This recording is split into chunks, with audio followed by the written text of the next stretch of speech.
I'm Sean Ward. Hey, I'm Justin Ryder. Welcome to Sales Life. Okay, welcome back to Sales Life. I've got Sean Ward here, not a reluctant podcaster, someone who does want to do this podcast show. Obviously, it's obvious to me. And Sean, I want to welcome you to your own podcast, my friend. Welcome back. Thank you. Thank you. Back together. Have we talked about yet how you somehow used AI to steal my voice for the little intro? Yeah. I did. That's and neat. I think I hate it now, but I'm pretty sure. It's episode 3, man. We're still workshopping this thing.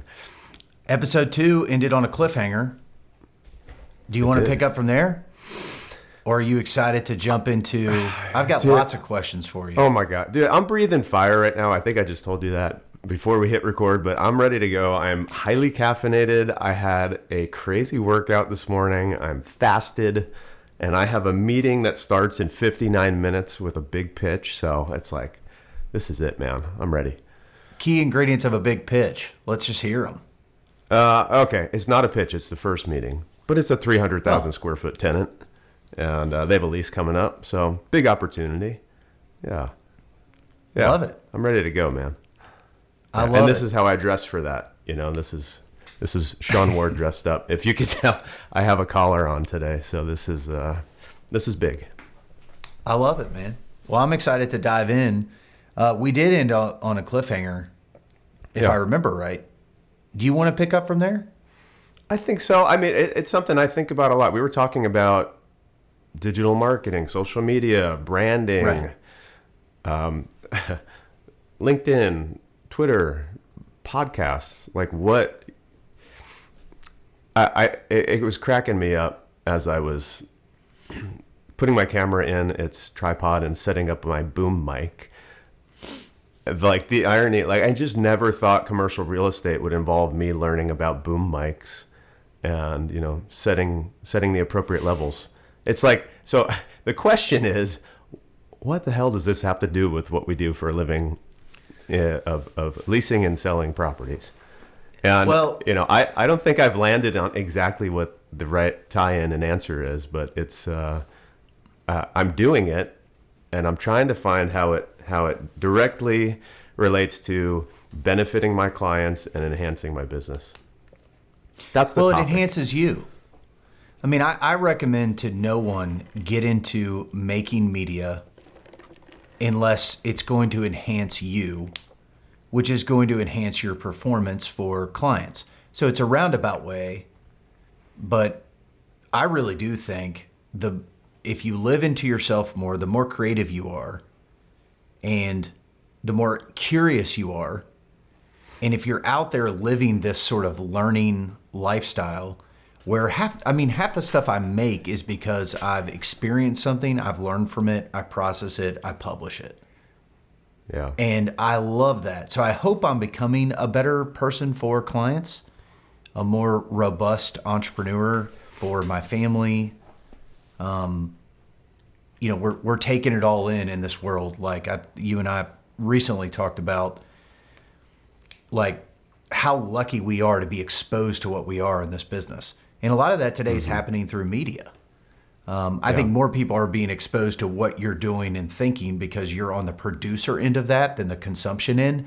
But you just never know who's consuming a Sean Ward media thing.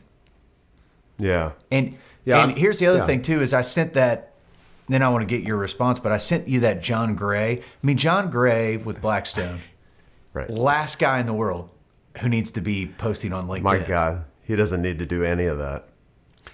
But here comes this genius PR campaign where this guy's jogging like your Uncle John, sending videos. You know, here I am in Singapore, the next day I'm in Oregon, and it's just this beautiful look into like, I'm a normal person and I'm dealing with billions of dollars, right? We're not untouchable. Yeah. I love it. I absolutely love it. I love it too. That makes a lot of sense to me. The reason I do a lot of social media stuff is because originally the thesis was I want my cold calls to be warm calls, right? I want people to know me before I call them. I like this. Whether or not they are on LinkedIn, Honestly, it's I would say more often than not they are not on LinkedIn. They might be on Twitter, maybe anonymous. But the idea was, okay, I want people to know me, so when I call, they know something about me. And so therefore, I've always wanted to be authentic. I have zero interest. I really have zero interest. I'm a pretty private person, so I don't have an interest in creating, genuinely, I don't really care to create a following. I don't want to be an influencer like that. I'm not in it for that. I'm in it to enhance my business. And so I haven't exactly landed on the direct tie-in to how it enhances. And when you look at it this way, like I could look in my, the company I work for, big company, look at the top producers. If I lumped myself in the top producer category, I might be 1 out of 20 that even does social media. So, it's just not a straight line to say, okay, yeah, you got to do this. And then I do believe at some point though, it's going to cross over. And then I think people who ask me all the time, why do you even do that LinkedIn stuff? I think their eyes will be open and realize like, okay, it's important. And I'm hoping by that point, I'm so far ahead from building an audience and gaining that attention that I think it may be tough for competitors to catch up. That, again, that's kind of like the thesis, but I don't know how that will play out. I think we still I don't have to either. see. I don't know. I mean, is there anything, like, give me an example of an indirect resourcefulness that you've displayed in your career that led to traction? Like, can you think of something else that didn't directly get you industrial clients and buildings that you did? Especially early on?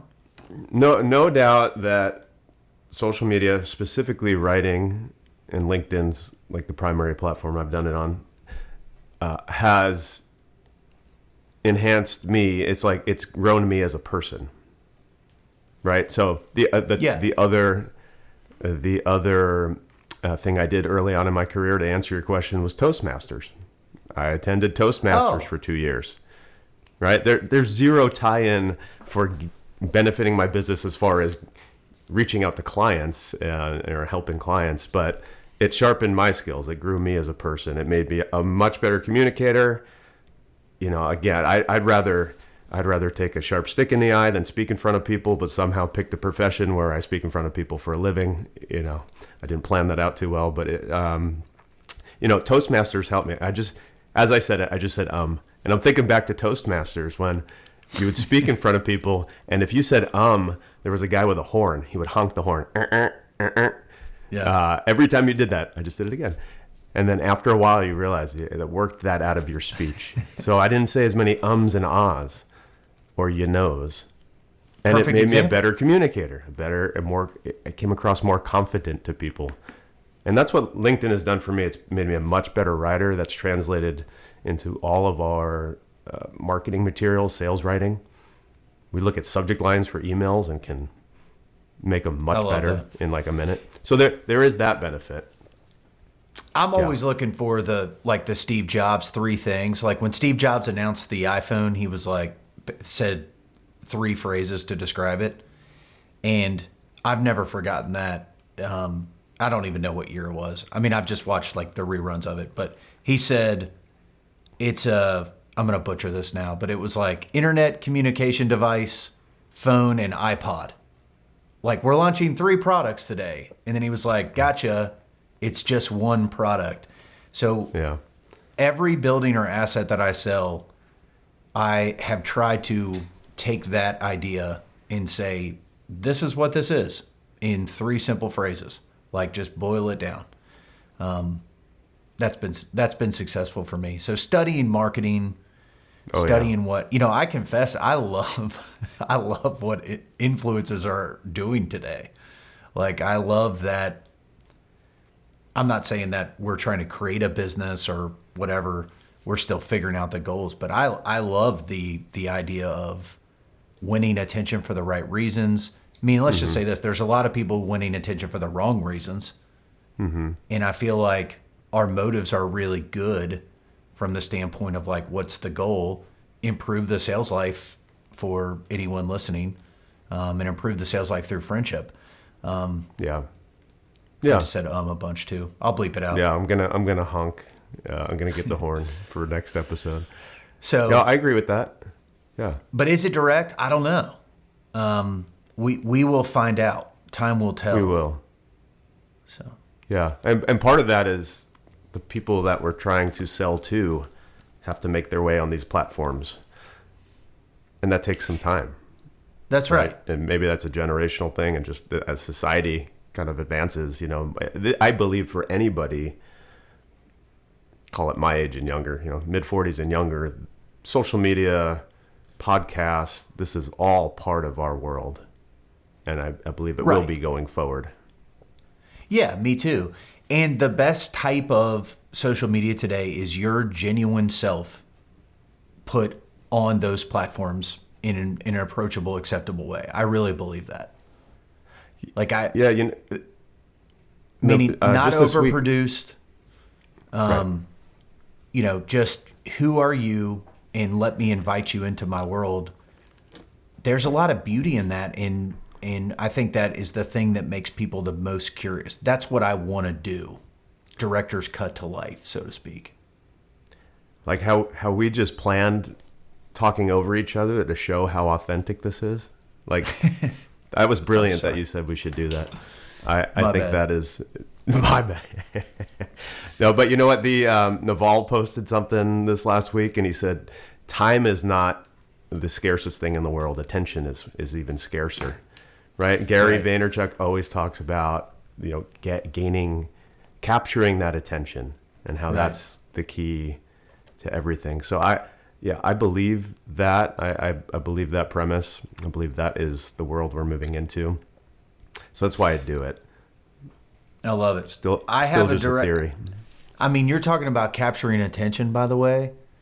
I want to mention we talked recently, and you were in New York capturing attention, which I thought was a super cool story that we might share on the pod, unless you have another topic that you'd like No, to go man. into. I have no no pre-planned agenda or direction here. So I call you're in New York chasing down a client. This is not a, hey, let's hope they see my social media thing. This is literally like, I'm going to fly across the country and get in front of someone. And I thought Yeah. this was a very cool sales life thing. Yeah, I cold calling. I have to be honest. I don't do a ton of cold calling these days. It's Sure, like, you're I do- you're doing I- too many deals. No, I'm just like, I don't know, a combination of life busy, spread too thin, lazy, and just if there's any time, it's like spent marketing the properties I have, right? So, but cold calling for just brand new green business, not a ton of it, but I was doing some of it, and spoke with somebody in the New York tri-state area who agreed to meet with me. They have a warehouse out in Southern California, and they don't have a lease coming up anytime soon. This is like, and the guy said to me, "You really want to fly all the way out here? There's no deal right now." And I said, "Yeah, if you want to take the time to meet with me, I'll come meet with you." And so I set that meeting, was flying out in 2 weeks. As I was continuing my cold calling, I realized that somebody with a large facility and a lease that was coming up is headquartered in the exact same town. And I wasn't in New York City. I ended up going to New York City, but this was a small town in the tri-state area. And it was just so random. And that they were both headquartered there. So I was calling the CEO of that company, would not acknowledge my presence as a human being. Like I did not exist. I had called him for years. Called, email, text, the whole thing. And so anyway, I went to the first meeting, nice meeting, intro meeting. I drove a half a mile, went to the next building, knocked on the door. CEO was not in. I handed a team brochure with a handwritten note. And by the way, this was like Friday before a holiday weekend. In my opinion, slim chance that many people would be in the office. Totally. But handed that brochure, gave him the card. I went to a local Starbucks. I worked for 2 hours, waited. Was thinking of giving up. And literally, as I was getting in my car, I decided, you know what? I'm 45 minutes from New York City. I love New York City. I'm going into the city. I'm going to spend the day and the night and then fly out the next day. I said, I'm wasting time sitting in the Starbucks. I get in the car. The guy, for the first time in all of my outreach over the years, texts me. And he says, got your note. Thank you very much. It's like, wow. Okay. So the guy's in the office. And I text back, can we meet? I just want 10 minutes of your time. No response. So I drive to his office. I go in. I feel it's like you're walking the line between, am I harassing this person? Or am I just being assertive? Anyway, long story short, I go in his office, end up waiting in his waiting room for another 40 minutes or so. He had calls and whatnot. So I go from waiting room, the lobby, to the conference room, and he eventually walks in. Make him wait. Yeah, right. Yeah. Flew across the country, waited hours to meet with you. But it's all good. Ended up having a great meeting with him. We probably talked for 45 minutes. Yeah. I feel like that makes me think about a couple things. One, first of all, that's pretty drastic. Is that Sean Ward work rhythms? Like, if you go back, I mean, you've been doing this 25 years, right? Yeah, 20 years, yeah. 20 years? Yep. Is that Sean Ward of 15 years ago? Let's fly across the country and meet with someone? Kind of. Yeah. I love it. Yeah, my partner now, who I ended up working, I worked under him when I first started. I was like his runner. He's got a few sayings, and they're always acronyms. One of them is MTP, meet the people. It's just like, you just got to get face to face. You just have to do it. My mentor says STP, see the people. Okay, there you go, man. He also says get liquored, get listings. That's one of his favorites too, which is great. So that's the level. And here's the ironic part, and I've actually been thinking about this a ton. It's like the more you build up your base and like the fuller your pipeline is, whether it's closed transactions or potential closed transactions, the more drastic you can be in sales. Like the less you need money, the more you can go after money. Like this dude DM'd me the other day, and this is my newest idea for a YouTube video. And he basically said, I started commercial real estate with 9 months of savings, and it only lasted me 4 months. I'm in month 5. What do I do? Oh, jeez. Ouchie. And, the easiest thing is to say, well, you're screwed. But it's like, then you start to sit back and go, okay, this is a really good question. And it's probably a question that a lot of people are dealing with. I consider myself unbelievably lucky to, be invited into the situation I'm in. I did my first deal 3 months from landing as a broker. And there's just business coming through the door, very active office. I did, I cold called for sure in the beginning and just sort of added to that. But I was excited to because it wasn't starting from nothing. It was like I closed a couple deals and was like, all right, let's build, let's go. Mm-hmm. That's not everybody's story. Like, I don't know if you know this about me, but my story is not someone saying, here's the phone book. If you make it 6 months from now, then if you're still around in 6 months, let's talk. And that was kind of your story. My story was more of a couple people saying, we're going to make you into a great commercial real estate broker. So I'm very lucky. It's a testament to who you are, man. People liked you and believed in you and wanted to help you. It's like you grabbed me a month ago and said, I'm going to make you into a great podcaster. Like, I won't stop until we have an award-winning show. And I appreciate that. You're really challenging me. But exactly. But yeah, I don't know how I'm going to answer this gentleman, and we don't need to get into it here either. But I think it's just the idea of we don't know what people are experiencing out there. Like every single person that you are interacting with on a deal basis, I mean, it could be someone that's literally like, well, I got a month left in the business. If I don't get a check, I can't pay my bills. I'm probably going to switch jobs or I mean, you probably don't interact with a lot of people like that, but it's Oh, fascinating are to you kidding me. Listen, I just firmly believe that if you're meant to work in this business or anything in your life, you're meant to do it, it's going to work out. Like I got into a point after a few years of working in this business as a salaried person making $28,000 a year, supporting my wife who was in college and myself for the first 2 years. And then I became full commission, right? I paid my dues, ready to make the big money. At this point, I was 2.5 years into commercial real estate and have made tens of thousands of phone calls, set up deals for people. Okay, ready to make money. And it's July. I started full commission in January. It's July. And I made like $11,700. And I was crying. I literally was crying. I was crushed. I had worked at that point for 3 full years, ready to make money, and I had made less money than I was making as a salaried runner. And it brought me to the end of myself, and all I can say is it worked out. It worked out.